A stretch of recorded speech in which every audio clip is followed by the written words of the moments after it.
Every years நம்ம start பண்ணும்போது பல பிளான்ஸோடு ஆரம்பிக்கிறோம். பட் அந்த எல்லா பிளான்ஸும் செகண்ட் டே வந்து ஃபேட் அவுட் ஆகிடுது. அதேமாரி இந்த 2020 பல பிளான்ஸ் வந்து நம்ம க்ரியேட் பண்ணியிருந்திருப்போம். அந்த எல்லா பிளான்ஸும் எக்ஸிக்யூட் பண்ணுறதுக்கு டாப் 5 மெத்தட்ஸை வந்து இன்றைக்கி வந்து ஹை ப்ரியாரிட்டியான டாப் 5 மெத்தட்ஸை வந்து இந்த வீடியோவில் பார்க்க போகிறோம். வாங்க இந்த வீடியோவில்க்க போகலாம். Hi guys, welcome back. இப்போ நம்ம பார்க்க போகிற அந்த 5 பிளான்ஸை வந்து பார்த்திங்கன்னா ஸ்ட்ரிக்ட்லி டிசிப்ளினாக ஃபாலோ பண்ணோம்னா இந்த இயர் வந்து பார்த்தோம்னா நம்ம வந்து நிறைய நம்ம நினச்சதை அச்சீவ் பண்ண முடியும். ஓகே, அந்த 5 பிளான்ஸ் என்னென்னா அது எப்படி ஃபாலோ பண்ணுறதுங்கிறத பற்றி நம்ம பார்க்கலாம். Plan number 1, 50-30-20 rule. என்ன புதுசாக 50-30-20 ரூல் அப்படின்னு கேட்குறீங்களா? 50-30-20 ரூல்னால் ஒன்றுமே கிடையாது. நீங்கள் சம்பாதிக்கிறதுல 50% வந்து தேவையானதுக்கு செலவு பண்ண போகிறீங்க, 30% வந்து லக்ஸரிக்காண்டி செலவு பண்ணிங்க, மீதி இருக்க 20% வந்து சேவிங் பண்ண போகிறீங்க. இதுதான் வந்து 50-30-20 ரூல். இந்த ரூல்ஸை வந்து டீட்டெயிலாக உங்களுக்கு எக்ஸ்பிளைன் பண்ணுறேன். இப்போ ஏங்கிற ஒரு கேரக்டர் வந்து 10,000 மந்த்லி இன்கம் ஏர்ன் பண்ணுறாருன்னா 50 அதில் வந்து 5,000 வந்து அவர் என்ன பண்ணணுன்னா அவரோட ரூம் ரெண்ட்டு, அதுக்கப்புறம் டெய்லி ஃபுட், அதுக்கப்புறம் credit card bill, EB bill, இது மாதிரி நெசசரியான விஷயத்துக்கு அந்த 5,000 ஒதுக்கி வச்சிடணும். மீதி இருக்கிற அந்த 3,000 என்ன பண்ணணுன்னா ஃபேமிலியோட சாட்டர்டே சண்டே படத்துக்கு போகிறது, ஒரு மாலுக்கு போகிறது, இதேமாரி லக்ஸரியான விஷயங்கள், கிளாத்திங்ஸ், எக்ஸ்ட்ரா கிளாத்திங்ஸ், இதேமாரி விஷயத்துக்கான ஸ்பெண்ட் பண்ணணும். 3,000.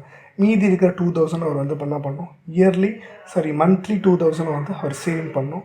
அந்த சேவிங்ஸை வந்து வெறும் சேவிங்ஸாக வச்சு ஒரு பேங்க் அக்கௌண்ட்டில் போடாமல் அந்த 2,000 எடுத்துகிட்டு போய் ஒரு ஷேர் மார்க்கெட்டில் இன்வெஸ்ட் பண்ணுறது, அதுக்கப்புறம் வந்து ஒரு பிஸ்னஸில் இன்வெஸ்ட் பண்ணுறது, இதேமாரி சின்ன விஷயங்களை வந்து இன்வெஸ்ட் பண்ணும்போது அந்த 2,000 வந்து பார்த்திங்கன்னா மணி ஒர்க் ஃபார் ஹிம்.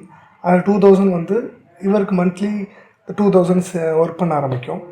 ஸோ ஒரு லாங் டைமில் வந்து பார்த்திங்கன்னா அந்த 10,000 மந்த்லி சேலரி வாங்கிட்டு இருக்கார் பார்த்திங்களா, அதை வந்து இந்த 20% வந்து என்ன பண்ணோம், சேமிக்கிறார் பார்த்திங்க, இன்வெஸ்ட் பண்ணுறாரு பார்த்திங்களா, சேமித்து இன்வெஸ்ட் பண்ணுறாரு பார்த்திங்களா, அதுக்கு மேலே அவருக்கு வந்து ரிட்டர்ன்ஸ் கொடுக்க ஆரம்பிக்கும். இதுதான் இந்த ரூல்ஸோட ஸ்பெஷாலிட்டி. ஸோ நம்ம இந்த 2020 இந்த ரூல்ஸை வந்து ஸ்ட்ரிக்டாக வந்து எவ்ரி ஒன் ஃபாலோ பண்ணணும். Plan number 2, smart goals. Smart கோல்ஸ்னால் வேறு ஒன்றுமே கிடையாது. நம்ம ஒரு இன்வெஸ்ட்மெண்ட் பண்ணுறதுக்கு முன்னாடி என்ன பர்பஸ்க்காண்டி இன்வெஸ்ட் பண்ணுறோங்கிற ஒரு தெளிவான கண்ணோட்டம் இருக்கணும்.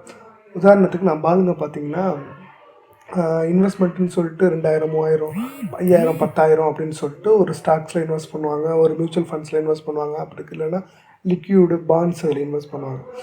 பட் எதுக்கு இன்வெஸ்ட் பண்ணுறோங்கிற ஒரு ப்ராப்பர் இருக்காது. எக்ஸாம்பிள் வந்து பார்த்தோம்னா நம்ம ஒரு ரிக்ஷா வண்டியில் ஏறி உட்காந்து ரிக்ஷாவால்கிட்ட வந்து வண்டியை கிளப்பு அப்படின்னு சொன்னால் ரிக்ஷாவால் என்ன கேட்பார்னா எங்கே போகணும் அப்படின்னு தான் கேட்பார்.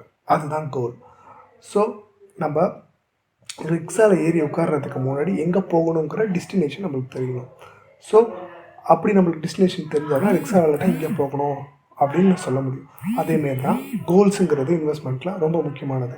ஃபஸ்ட்டு எதுக்கு நம்ம இன்வெஸ்ட் பண்ண போகிறோங்கிற கோல்ஸ் வந்து நம்ம செப்பரேட் பண்ணுறோம். எக்ஸாம்பிள் வந்து பார்த்திங்கன்னா நம்மளுக்கு மேரீட் ஆகிடுச்சுன்னா நம்ம குழந்தையோட எஜுகேஷன், குழந்தையோட மேரேஜ், அதுக்கப்புறம் நம்மளோட ரிட்டையர்மெண்ட்டு, இதோட ஹெல்த் இன்சூரன்ஸ்க்கு, எமர்ஜென்சி ஃபண்டுக்கு அப்படின்னு சொல்லிட்டு 4 விதமான கோல்ஸ் நம்ம வந்து இந்த 2020 செட் பண்ணிட்டோம்னா வர இன்கம்ஸில், இப்போ எக்ஸாம்பிள் வந்து பிளான் நம்பர் 1 சொல்லியிருந்தோம் 20% வந்து நம்ம இன்வெஸ்ட் பண்ணணுங்கிறது. அதில் ஃபஸ்ட்டு 20% எடுத்து இந்த 4 வந்து 500 வந்து செப்பரேட் பண்ணி போட்டோம்னா நம்மளோட லாங் டைம் கோல்ஸுக்கு வந்து பார்த்திங்கன்னா இது வந்து ரொம்ப டிசிப்ளினான ஒரு ரிட்டர்ன்ஸை வந்து நம்மளுக்கு ப்ராப்பரான இது கொடுக்கும். இந்த பிளான் நம்பர் 2 வந்து ஸ்ட்ரிக்டாக இந்த 2020 நம்ம ஃபாலோ பண்ணோம், அதை எக்ஸிக்யூட்டும் பண்ணோம்.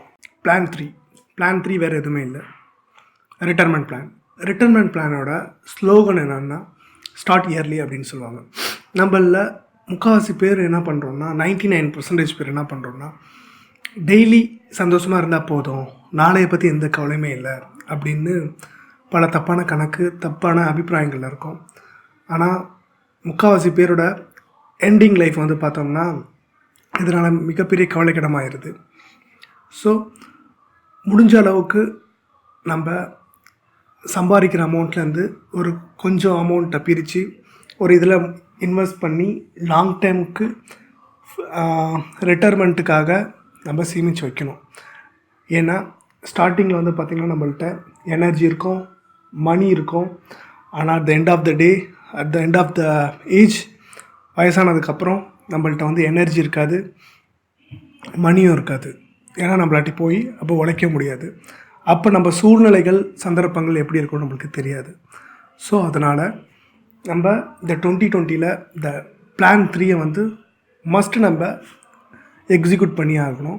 நம்மள்கிட்ட வர இன்கம்லேருந்து 20% உங்களுக்கு சொன்னேன்ல, அந்த 20%ல் ஒரு 5% எடுத்து ரிட்டைர்மெண்ட் பிளானில் நம்ம இன்வெஸ்ட் பண்ணணும்.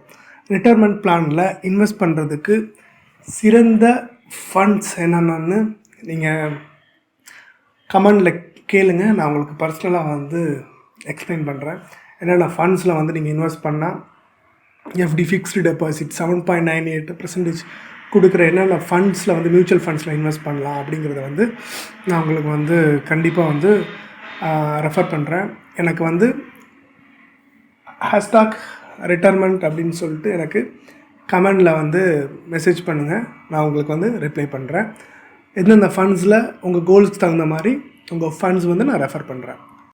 Plan 4 credit card bills. இந்த வீடியோ நிறையா பெண்கள் பார்த்துட்ருப்பாங்கன்னு நினைக்கிறேன். அது இல்லாமல் மேரேஜ் ஆன பசங்களும் பார்த்துட்ருப்பாங்கன்னு நினைக்கிறேன். ஸோ அவங்களுக்குலாம் நான் சொல்கிறது என்னென்னா, கிரெடிட் கார்டு பில்ஸை வந்து ப்ராப்பராக ஹேண்டில் பண்ணுங்கள். கிரெடிட் கார்டு பில்ஸை வந்து ப்ராப்பராக ஹேண்டில் பண்ணல அப்படின்னா அது வந்து பெரிய டிசாஸ்டரில் கொண்டு போய் தான் விடும். ஏன்னா நம்மள வந்து பார்த்திங்கன்னா மேரேஜ் ஆகிட்டாலே, மேரேஜ் ஆனவங்களாக இருக்கட்டும், இல்லைன்னா கேர்ள் ஃப்ரெண்ட்ஸ் இருந்தாலும், பசங்க வந்து ஒரு ஷாப்பிங் மால் எங்கே கொண்டு போனாலும் ஒரு செகண்டில் வந்து அமௌண்ட்டு சட்டுன்னு போயிடும். பட் நம்ம மந்த்லி வந்து பார்த்தோம்னா நம்மளுக்கு வந்து கரெக்டாக கட்ட மாட்டோம். அப்படியே நெக்லெக்ட் பண்ணுவோம். அப்படியே தாண்டி தாண்டி தாண்டி தாண்டி போய் பெரிய டிசாஸ்டர் உருவாகிடும். நான் சொல்ல வர்றது என்னென்னா, இந்த 2020 கிரெடிட் கார்ட்ஸை எடுக்காதீங்க. அப்படி கிரெடிட் கார்ட்ஸை எடுத்தாலும் சேவிங் அக்கௌண்ட்ஸில் மந்த்லி வர சம்பாதிக்கிற அமௌண்ட்லேருந்து ஒரு அமௌண்ட்டை சேவிங்ஸ் அக்கௌண்ட்டில் போட்டுட்டு ஆட்டோ டிபிட் பண்ணுற மாதிரி நம்மளோட தகுதிக்கு ஏற்ற அளவுக்கு கிரெடிட் கார்டு பில்ஸ் வந்து யூஸ் பண்ணுங்கள். 10,000 சம்பாதிக்கிறீங்கன்னா கிரெடிட் கார்ட்ஸ் எடுக்கவே கூடாது. 1 lakh மேலே சம்பாதிக்கிறவங்க தான் கிரெடிட் கார்டு சைடே போகணும். இது எங்களோட ஸ்ட்ரிக்டான ரெக்வஸ்ட். இம்பார்ட்டன்ட் இன்ஃபர்மேஷன் வந்து நான் இப்போ உங்களுக்கு எக்ஸ்பிளைன் பண்ணுறேன். சிபில் ஸ்கோர். இப்போ எக்ஸாம்பிள் வந்து பார்த்தோம்னா, நம்ம கிரெடிட் கார்டு லிமிட் வந்து பார்த்திங்கன்னா 15,000 இருக்குன்னா, நம்ம கிரெடிட் கார்டு லிமிட்டை தாண்டி நம்ம வந்து யூஸ் பண்ணும் போதும், அந்த லெவலுக்கு யூஸ் பண்ணும் போதும் நம்மளால் ப்ராப்பராக ரீபே பண்ண முடியல அப்படின்னா நம்மளோட சிபில் ஸ்கோர் வந்து பாதிக்கப்படும். சிபில் ஸ்கோர் பாதிக்கப்படும் போது நம்மளோட ஃபியூச்சர் நெசசரி லோன்ஸ் வந்து எல்லாமே வந்து கண்டினியூவாக பாதிக்கப்படும். ஸோ அதனால் கிரெடிட் கார்ட்ஸ் வந்து ரொம்ப சேஃபாகவும் ரொம்ப செக்யூராக யூஸ் பண்ணுங்கள். Okay, plan number 5. Plan number 5 வந்து பார்த்திங்கன்னா வேறு எதுவுமே இல்லை, இன்சூரன்ஸ். நம்ம இந்தியாவில் மைண்ட் செட்டே வந்து பார்த்திங்கன்னா இன்சூரன்ஸ் அப்படின்னு சொல்லிட்டு கால் பண்ணாலும் ஸ்பேம் அப்படின்னு சொல்லிட்டு நம்ம வந்து உடனே கால்ஸ் கட் பண்ணிடுவோம். என்னன்னு கூட நம்ம 1 நிமிஷம் கூட கேட்க மாட்டோம். இன்சூரன்ஸுங்கிறது நமக்கு மிகப்பெரிய ஹெட்டாக். ஓகே, மார்க்கெட்டிங் பீப்புள்ஸ் கால் பண்ணாலே உடனே அது ஒரு கெட்ட வார்த்தையை ஆக்கிட்டோம். இன்சூரன்ஸுங்கிறது நம்ம ஒரு கெட்ட வார்த்தையை ஆக்கிட்டோம். ஆனால் வெளிநாடுகள்லாம் பார்த்திங்கன்னா பிறந்த குழந்தையிலேருந்து ஒருத்தவங்களுக்கும் இன்சூரன்ஸ் வந்து மஸ்ட்டாக போடுவாங்க. Insurance is not investment. நம்ம ஆளுங்க என்ன நினச்சிக்காங்க, இன்சூரன்ஸுங்கிறது ஒரு பெரிய ரிட்டர்ன்ஸ் பின்னாடி கொடுக்கும் அப்படின்னு நினச்சிட்டாங்க. இன்சூரன்ஸ்லாம் வேறு எதுவுமே கிடையாது.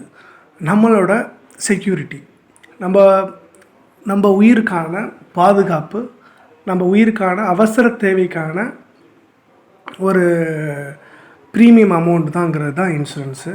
ஸோ இந்த 2020 எவ்ரி ஒன் வந்து ஹெல்த் இன்சூரன்ஸ், டேம் இன்சூரன்ஸ் எல்லாத்துலேயுமே வந்து கான்சன்ட்ரேஷன் பண்ணணுங்கிறது வந்து நம்ம ஆனந்த் ட்ரேடிங் அகாடமியோட வேண்டுகோள். இன்றைக்கி வந்து பார்த்தோம்னா நம்ம 5 பிளான்ஸ் பார்த்தோம், 5 ரூல்ஸ் பார்த்தோம். ஃபஸ்ட் ரூல்ஸ் வந்து பார்த்தோம்னா 50-30-20 ரூல்ஸு. நம்ம சம்பாதிக்கிற அமௌண்ட்டை எப்படி வந்து கரெக்டாக வந்து சேவிங்ஸ் பண்ணணும். ரெண்டாவது வந்து பார்த்திங்கன்னா நம்ம எப்படி இன்வெஸ்ட் பண்ணணும், சம்பாதிக்கிற அமௌண்ட்டை அந்த 20% அமௌண்ட்டை வந்து எப்படி ஸ்மார்ட் கோல்ஸ் செட் பண்ணி இன்வெஸ்ட் பண்ணணும். மூணாவது வந்து பார்த்திங்கன்னா நம்ம ரிட்டைர்மெண்ட் பிளானுக்கான ப்ராப்பரான இன்வெஸ்ட்மெண்ட். தேர்டு வந்து பார்த்தோம்னா கிரெடிட் கார்டு பில்ஸை வந்து எப்படி வந்து ரெஸ்ட்ரிக்டடாக ரொம்ப செக்யூராக வச்சுருக்கணும். 5வது பாயிண்ட் வேறு ஒன்றும் இல்லை, இன்சூரன்ஸ். ஸோ இந்த 5 பாயிண்ட்ஸும் வந்து ரொம்ப உங்களுக்கு யூஸ்ஃபுல்லாக இருக்கும் அப்படின்னு நான் நம்புகிறேன். ஸோ உங்களுக்கு இதில் வந்து என்ன டவுட்ஸ் இருந்தாலும் எனக்கு கமெண்ட் பண்ணுங்கள். வேறு எதுமாரி வீடியோஸ் வந்து உங்களுக்கு ஃப்யூச்சரில் வேணுங்கிறதும் கமெண்ட்ஸ் பண்ணுங்கள்.